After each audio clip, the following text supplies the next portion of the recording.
আসসালামু আলাইকুম everyone, welcome back to my channel. আপনারা যে যেখান থেকে দেখছেন না কেন, আশা করি সবাই ভালোই আছেন। আলহামদুলিল্লাহ, আমিও ভালো আছি। আজকে আমি আপনাদেরকে তৈরি করে দেখাবো বাটারি হচপচের রেসিপি। একেবারে ইউনিক একটা রেসিপি, আপনারা যে কেউ তৈরি করে নিতে পারেন, আর খেতে কিন্তু অসাধারণ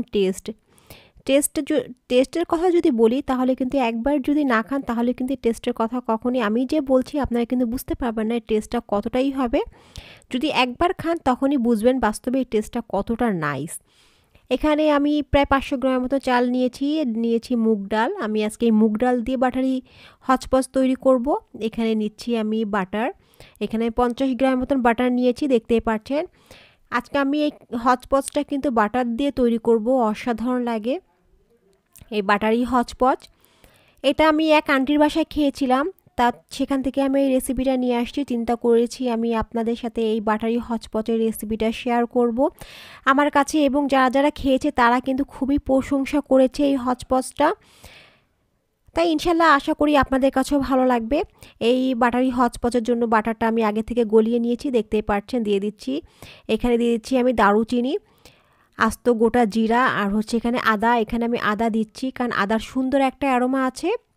এই বাটারি হচপচে কিন্তু এই আদা দিয়েই করলে বেশি ভালো লাগে। এখানে আমি কোনো রকম রসুন ইউজ করব না। দিয়ে দিচ্ছি আমি 2টা শুকনা মরিচ, আমি ভেঙে দিচ্ছি।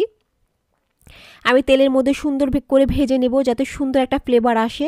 এটা কিন্তু বেশি লাল করে ভাজা যাবে না, যত একটু হালকা গোল্ডেন হয়ে গেলে তখন আমি অ্যাড করব এখানে 2 থেকে 3টা তেজপাতা। আমি প্রায় 4টার মতন তেজপাতা দিয়েছি। তেজপাতাটাও আমি তেলের মধ্যে ভেজে নেব, কারণ ভাজা মশলায় কিন্তু সুন্দর একটা ফ্লেভার আসে।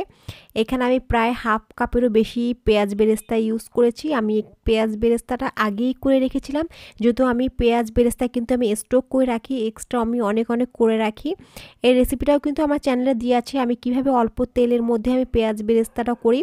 পেঁয়াজ বেরেস্তাটা করা থাকলে কিন্তু অল্প সময়ের মধ্যে যে কোনো জিনিস আপনি রান্না করতে পারবেন, একদম ঝটপট তৈরি করে নেওয়া যায়। সে কারণে আমি কিন্তু স্টক করে সব রেখে দিই, আগে ভাগে সব করে রেখে দিই, যেহেতু আমি যে কোনো জিনিস তৈরি করব আমি কিন্তু অল্প সময়ের মধ্যে রান্নাটা করতে পারি।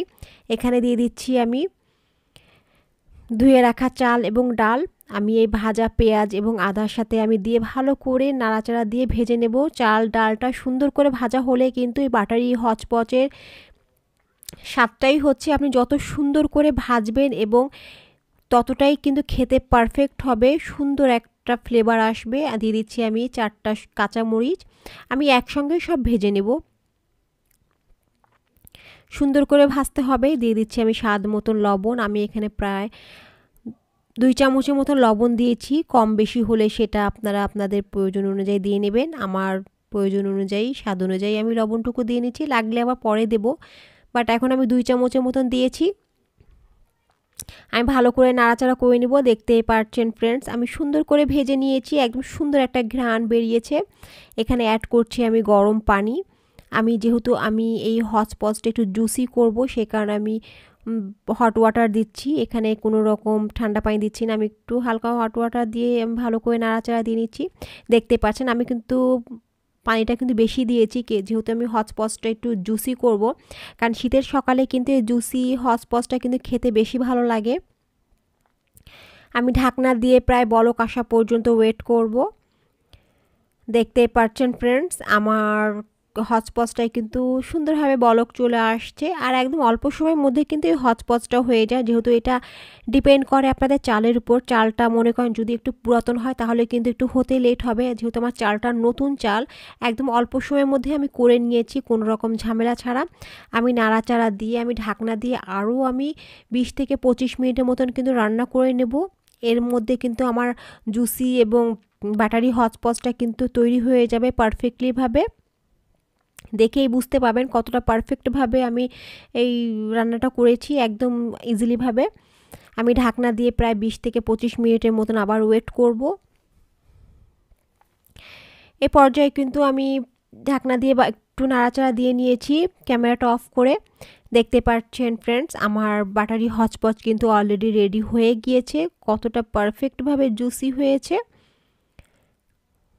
অসাধারণ একটা ঘ্রাণ বেরিয়েছে, খুব সুন্দর একটা ফ্লেভার আসছে। এরকম হচপচের রেসিপি যদি সকালবেলা থাকে তাহলে বুঝতেই তো পারছেন কতটা পারফেক্ট এবং নাইস, এবং সকালে কিন্তু নাস্তাটাই অসাধারণ হয়। আর ম্যাক্সিমাম টাইম কিন্তু আমি এই বাটারি হচপচটাই করি, কারণ সকালবেলা কিন্তু সবাই এই ধরনের হচপচটা কিন্তু খেতে বেশি ভালোবাসে। তার সঙ্গে যদি কোনো ভর্তা থাকে বা আচার থাকে, আচার থাকলে তো আর কিছুই লাগে না, বাট আমি আচারটাই বেশি পছন্দ করি। তার সাথে গরুর মাংস হোক বা মুরগির মাংস হোক, যাই হোক না কেন সব কিছুই ভালো লাগবে এই হচপচটার সাথে। তৈরি হয়ে গেছে আমার এই বাটারি হচপচ এর রেসিপি। আপনাদের কাছে যদি একটু ভালো লেগে থাকে অবশ্যই আমার চ্যানেলটি সাবস্ক্রাইব করে পাশে থাকবেন। আর রেসিপিটা কিন্তু অবশ্যই ট্রাই করবেন বাসায়। ভিডিওটি কেমন লেগেছে অবশ্যই আমাকে কমেন্ট করে জানাবেন। আমি কিন্তু খুব অল্প সময়ের মধ্যে এই বাটারি হচপচটা তৈরি করেছি, একবার হলেও রেসিপিটা ট্রাই করবেন। এই পর্যন্ত সবাই ভালো থাকবেন। বাই বাই, আল্লাহ হাফেজ, আসসালামু আলাইকুম।